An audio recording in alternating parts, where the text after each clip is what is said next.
प्रिय दर्शकों, जय सिया राम।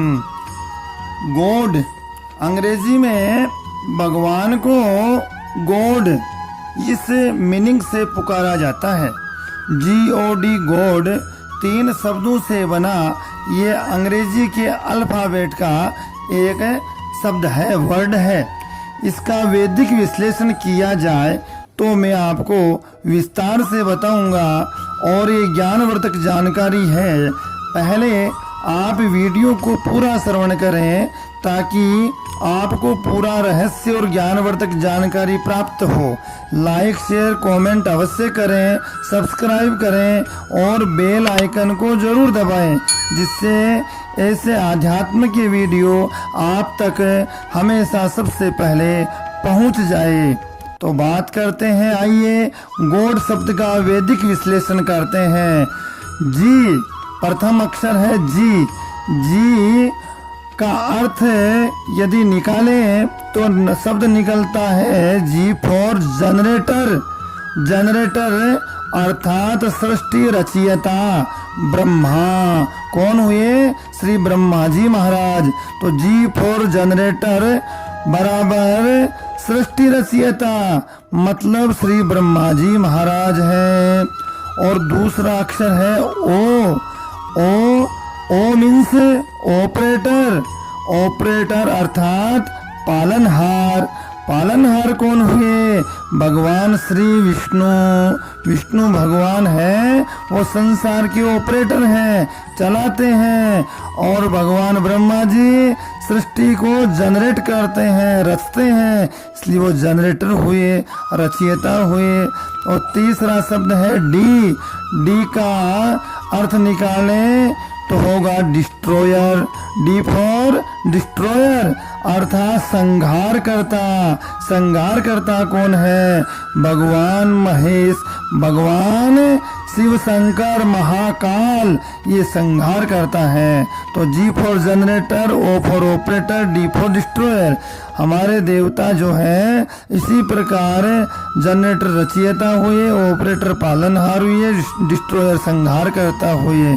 रचयिता के रूप में श्री ब्रह्मा जी महाराज है, पालनहार के रूप में श्री विष्णु भगवान है, संहारकर्ता के रूप में भगवान शंकर है। इस तरह ये स्पष्ट व्याख्या है गॉड शब्द की। हमारी तीनों जो सर्वोच्च शक्तियां ब्रह्मा विष्णु महेश हैं, इन उच्च शक्तियों का समावेश ही GOD गॉड शब्द में है। अर्थात पाश्चात्य संस्कृति के मीनिंग भी हमारी संस्कृति में ही समाहित है। तो इसी प्रकार से भगवान का स्मरण जो है बहुत ही भाव से करना चाहिए, क्योंकि प्रसिद्ध भक्त कवि कबीर जी ने कहा है कि माला तो कर में फिरे, जीभ फिरे मुख माही, मनवा तो चौदिसी फिरे, यह तो सुमिरन नाही। कबीर जी ने दिखावा करने वाले पाखंडी भक्तों के ऊपर करारा व्यंग कसा। उनका कहना है कि केवल माला जपें लेकिन मन नियंत्रण में नहीं हो, इंद्रियां नियंत्रण में नहीं हो, श्रद्धा नहीं है, भक्ति है नहीं, तो केवल दिखावा करने मात्र से भगवान प्रसन्न नहीं हो सकते। भगवान से संपर्क जोड़ना है तो मन की एकाग्रता होनी चाहिए।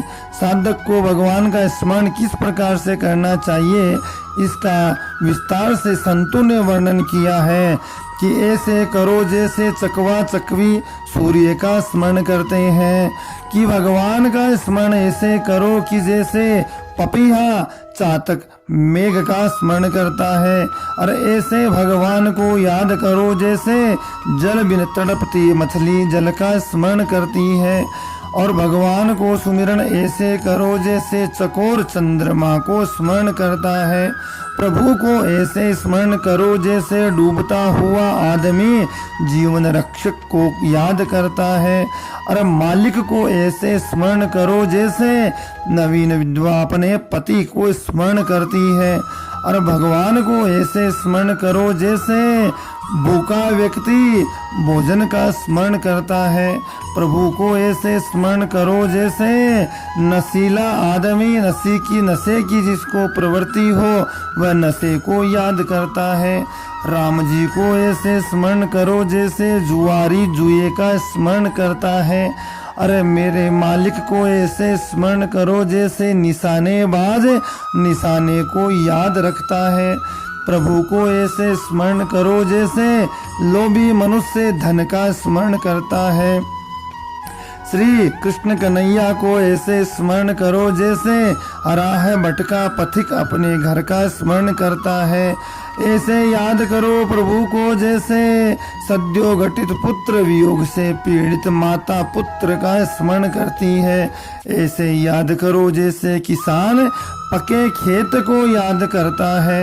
ऐसे याद करो जैसे सर्दी से कपकपाता हुआ आदमी अग्नि का स्मरण करता है।